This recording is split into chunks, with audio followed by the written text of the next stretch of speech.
बिस्मिल्लाहिर्रहमानिर्रहीम अस्सलाम वालेकुम। आज हम बनाएंगे फ़्रेंच फ्राइज़, जिन्हें हम बहुत ही आसान तरीके के साथ बनाएंगे। और फ़्रेंच फ्राइज़ बनाने के बाद हम इसमें कुछ ऐसे मसाले शामिल करेंगे। फ़्रेंच फ्राइज़ बनाने के लिए सबसे पहले हम लाल रंग का आलू लेंगे। इसको अच्छी तरह से वॉश कर लेंगे ताकि इसकी ऊपर वाली मिट्टी निकल जाए। उसके बाद हम इसके छिलके निकाल देंगे। फिर हम इसको सरफेस पे रख के कटिंग कर देंगे। तो आप देख सकते हैं कि मैंने आलू काट लिए हैं।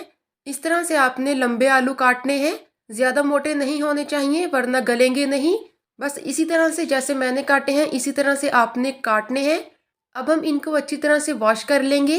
1 गिलास पानी डालेंगे और हाथ से हम इसको अच्छी तरह से मलेंगे ताकि आलू का सफ़ेद पानी निकल जाए। 2 से 3 बार हम इसी तरह से पानी बदल कर इसको धो लेंगे।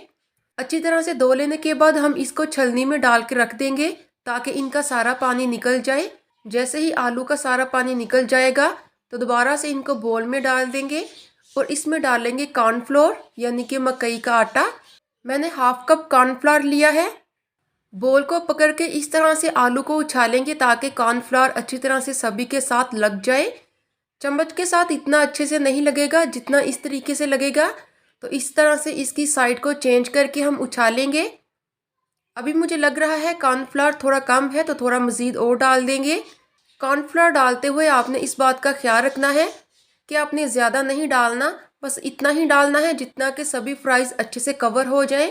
तो सभी फ्राइज़ पे आप देख सकते हैं कि कॉर्नफ्लोर अच्छी तरह से लग चुका है, इनकी कोटिंग हो चुकी है। आपने भी इसी तरह लगाना है, इससे ज़्यादा नहीं लगाना। अब एक कढ़ाई में ऑयल गर्म होने देंगे।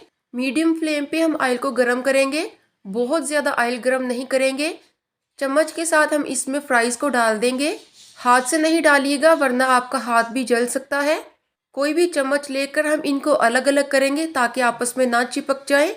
3 मिनट तक हम इनको एक साइड से पकाएंगे। जैसे ही एक साइड से अच्छी तरह से पक जाएंगे तो इनकी साइड को चेंज कर देंगे। फ्राइज़ बनाते हुए आपने इस बात का ख़ास ख्याल रखना है कि आपने इनका कलर चेंज नहीं करना।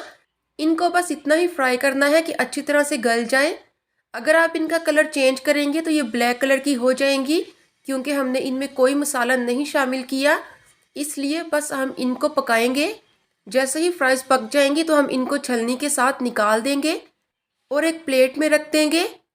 अब हम इसके ऊपर कुछ मसाले डालेंगे। Chaat masala half tea spoon, ज़ीरा पाउडर हाफ़ टी स्पून। बस यही 2 मसाले शामिल करेंगे और इनको अच्छी तरह से मिक्स कर लेंगे। अगर आप फ्राइज़ को ज़्यादा स्पाइसी बनाना चाहती हैं तो चाट मसाला ज़्यादा डाल दें, लेकिन मैं इनको इतना स्पाइसी नहीं बनाऊंगी इसलिए कम डाला है। तो आप देख सकते हैं कि हमने कितनी आसानी के साथ 10 मिनट में फ़्राइज़ बनाकर तैयार कर दी हैं। आप भी इसी तरह जल्दी से फ़्रेंच फ्राइज़ को बना सकते हैं और अपने बच्चों को लाजमी दें, वो बहुत शौक से खाएंगे। अगर वीडियो अच्छी लगे तो वीडियो को लाइक कर दें, चैनल को सब्सक्राइब कर दें। मिलते हैं अगली वीडियो में। अल्लाह हाफिज़।